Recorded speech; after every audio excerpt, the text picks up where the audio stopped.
A compaixão tem dois lados. De um lado, como ainda estamos aqui, como um corpo físico, partilhamos a vulnerabilidade e a mortalidade da nossa forma física com todos os outros seres humanos e todos os seres vivos. Uma das mais poderosas práticas espirituais é meditar profundamente sobre a mortalidade das formas físicas, inclusive a sua. Isso se chama morrer antes que você morra. Vá fundo nisso. A sua forma física está se dissolvendo. É nada. Então surge um momento em que todas as formas mentais ou pensamentos também morrem. Mas você ainda está lá, a presença divina que você é, radiante, completamente consciente. Nada que é real morre de verdade, somente os nomes, as formas e as ilusões. A realização dessa dimensão eterna, a nossa verdadeira natureza, é o outro lado da compaixão. Em um nível mais profundo, podemos reconhecer agora não só a nossa própria imortalidade, mas também a de todas as outras criaturas. No nível da forma, partilhamos a mortalidade e a precariedade da existência. No nível do ser, partilhamos a vida eterna e radiante. Esses são dois aspectos da compaixão. Na compaixão, os sentimentos de tristeza e de alegria, aparentemente opostos, se fundem em um só e se transformam em uma profunda paz interior. Isso é a paz de Deus. A compaixão é um dos mais nobres sentimentos de que os homens são capazes e possui um grande poder de cura e transformação. Mas a verdadeira compaixão, como acabei de descrever, ainda é rara. Ter uma profunda empatia pelo sofrimento de um outro ser exige um alto nível de consciência, mas representa apenas um lado da compaixão. A verdadeira compaixão vai além da empatia ou da simpatia. Não acontece até que a tristeza se misture com a alegria do ser além da forma, a alegria da vida eterna. Não concordo que o corpo precise morrer. Estou convencido de que podemos obter a imortalidade física. Acreditamos na morte e é por isso que o corpo morre. O corpo não morre porque acreditamos na morte. O corpo existe, ou assim parece, porque acreditamos na morte. O corpo e a morte são parte da mesma ilusão, criada pelo modo egóico de consciência, que não tem percepção da fonte da vida e vê a si mesmo como uma coisa separada e sob constante ameaça. Assim, ele cria a ilusão de que somos um corpo, um veículo físico e sólido, que ainda está sob constante ameaça. A ilusão está em percebermos a nós mesmos como um corpo vulnerável, que nasce e pouco depois morre. Corpo e morte, uma ilusão. Um não existe sem o outro. Queremos manter um lado da ilusão e nos livrarmos do outro, mas isso é impossível. Entretanto, você não pode escapar do corpo, nem tem de fazer isso. O corpo é uma percepção incrivelmente distorcida da nossa verdadeira natureza.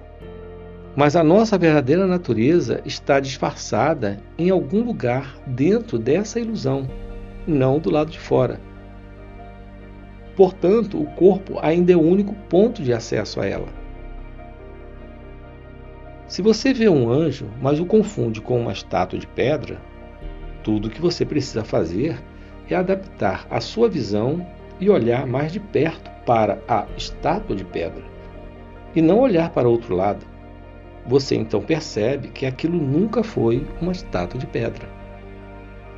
Se a crença na morte cria o corpo, por que um animal tem corpo?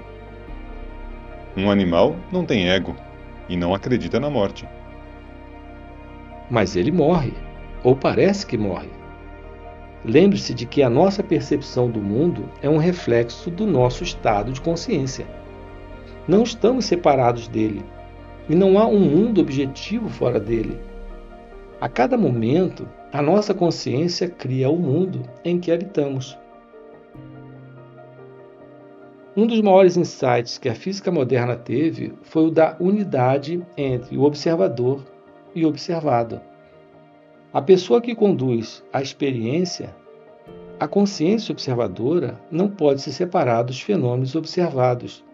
E uma nova maneira de olhar leva os fenômenos observados a se comportarem de maneira diferente.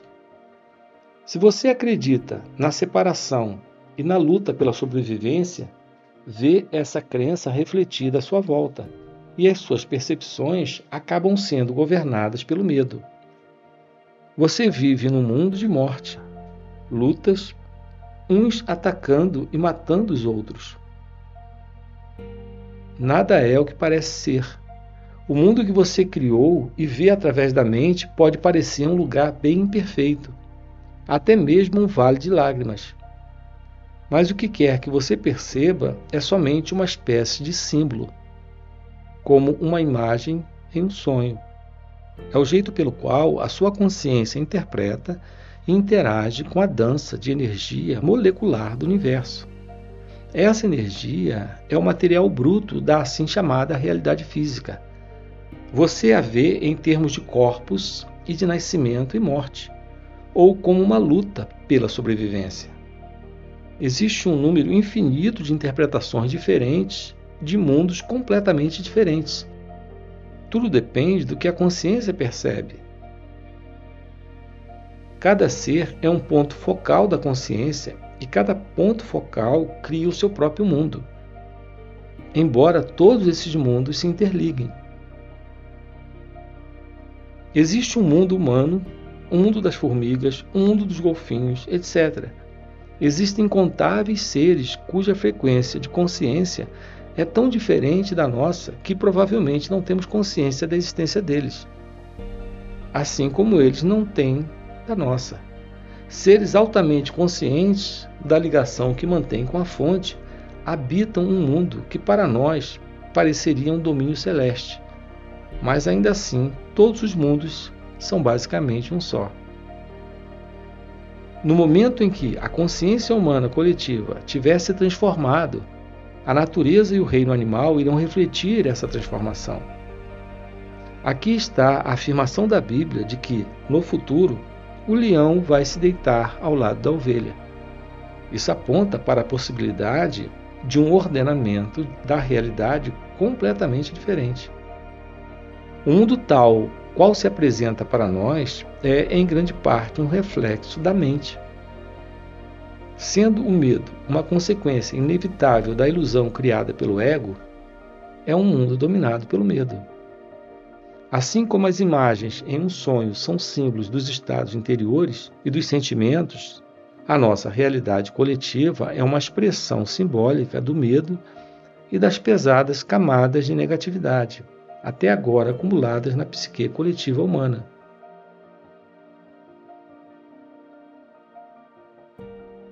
Não estamos separados do nosso mundo. Então, quando a maioria dos humanos se tornar livre da ilusão egóica, essa mudança interior vai afetar toda a criação. Vamos literalmente viver em um novo mundo. É uma mudança na consciência do planeta. O estranho ensinamento budista de que toda árvore e toda folha de grama irão finalmente se tornar iluminadas apontam para a mesma verdade. De acordo com São Paulo, toda a criação está à espera de que os homens obtenham a iluminação. É assim que interpreto suas palavras. A criação aguarda com impaciência a revelação dos filhos de Deus. São Paulo diz que todo o universo vai se redimir através disso, ao escrever: sabemos com efeito que a criação inteira geme ainda agora com as dores do parto.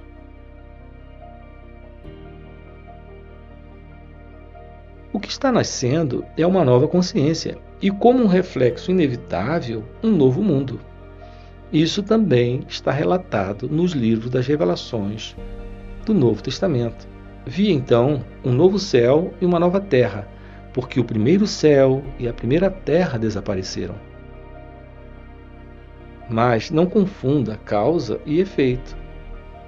Nossa primeira tarefa não é buscar a salvação através da criação de um mundo melhor, mas sim despertar da nossa identificação com a forma.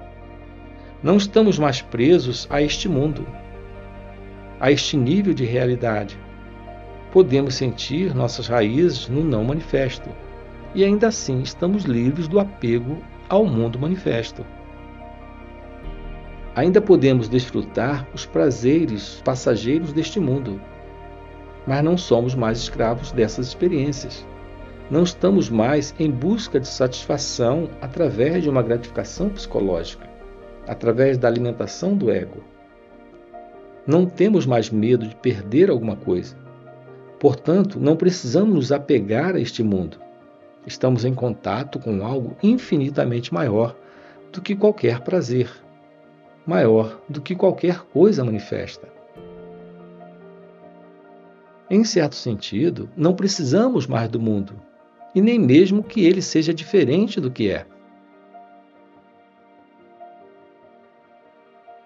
É nesse ponto que você começa a dar uma contribuição real para criar um mundo melhor, uma nova realidade. É nesse ponto que você se torna capaz de sentir a verdadeira compaixão e de ajudar os outros. Somente aqueles que transcenderam o mundo conseguem criar um mundo melhor. Você deve lembrar que já falamos sobre a dualidade da verdadeira compaixão, que é a percepção de uma ligação tanto com a mortalidade quanto com a imortalidade. Nesse nível profundo, a compaixão se torna um remédio no sentido mais amplo. Nesse estado, a sua influência curativa se baseia não no fazer, mas no ser. Todas as pessoas com quem você mantiver contato serão tocadas pela sua presença e afetadas pela paz que você emana, quer elas estejam ou não conscientes disso. Quando estiver inteiramente presente e as pessoas à sua volta tiverem um comportamento inconsciente, você não vai sentir necessidade de reagir. A sua paz será tão grande e profunda que tudo que não for paz desaparecerá nela, como se nunca tivesse existido. Isso quebra o ciclo kármico de ação e reação. Os animais, as árvores, as flores vão sentir a sua paz e reagir a ela.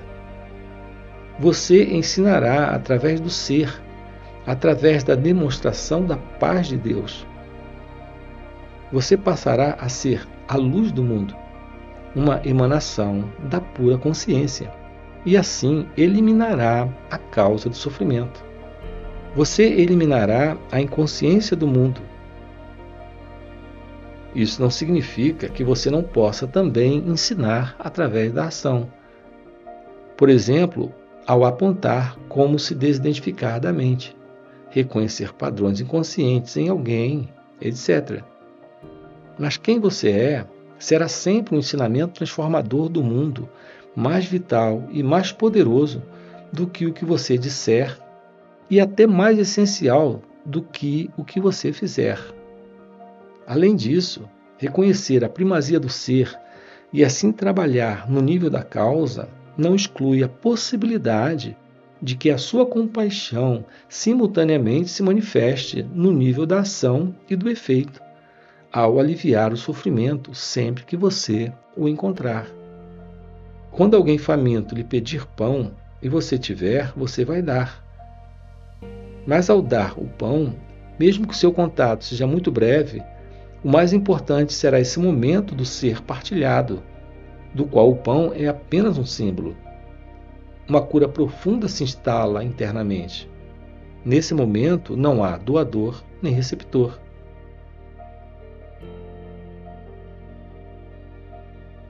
Como podemos criar um mundo melhor sem acabar primeiro com grandes males, como a fome e a violência?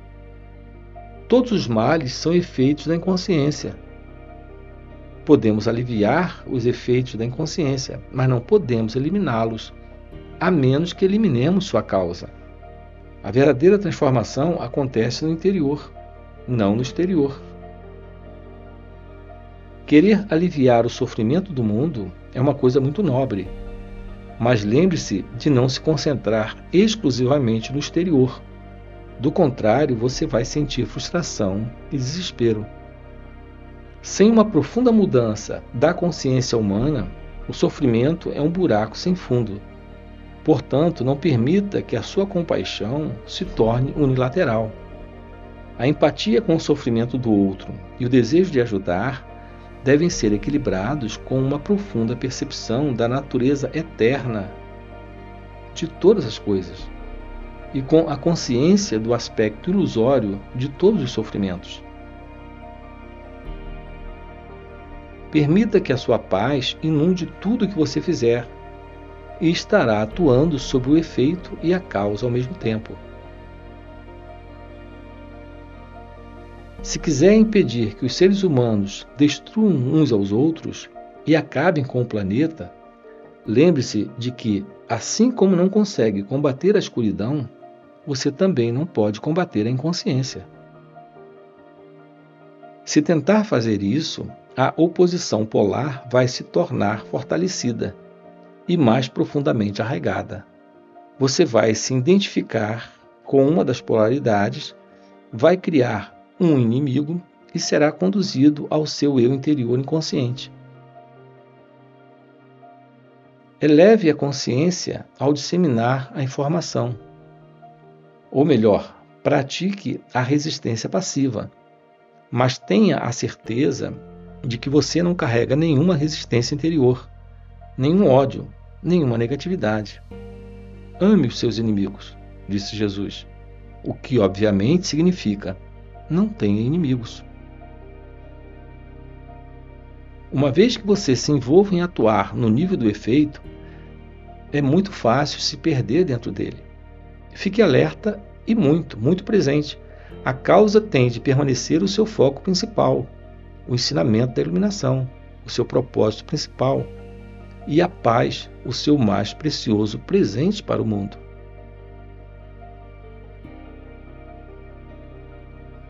Você mencionou a palavra entrega algumas vezes.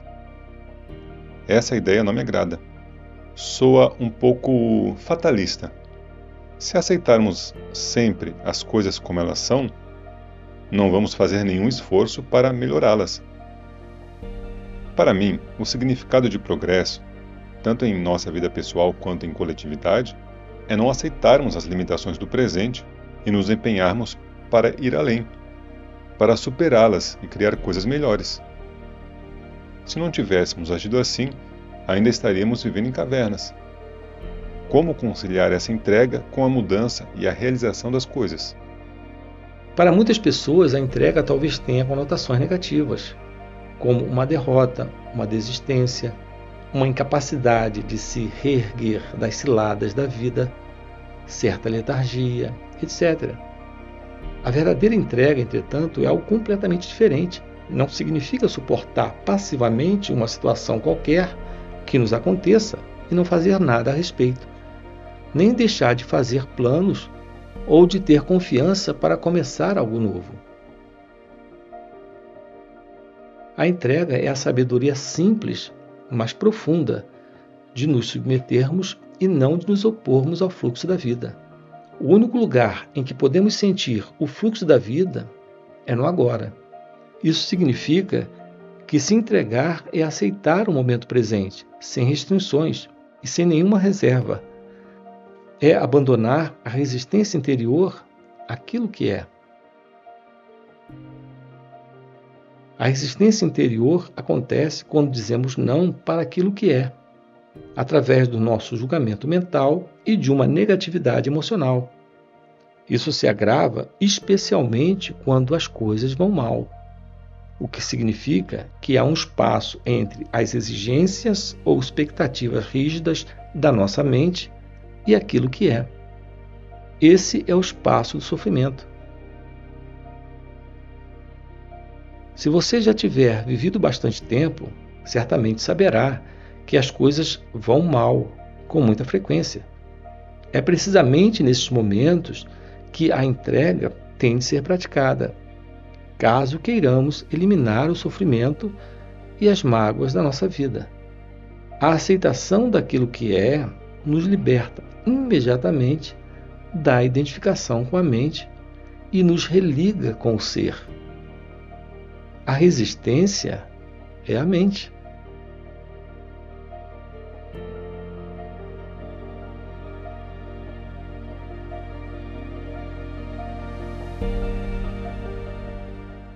Autoconhecimento te revela o silêncio que você é, o mesmíssimo silêncio de Ramana Maharshi, o mesmíssimo silêncio do qual Eckhart Tolle fala. Eckhart Tolle tem uma expressão, ele usa a expressão o poder do silêncio, mas isso não é exclusivo de Eckhart Tolle.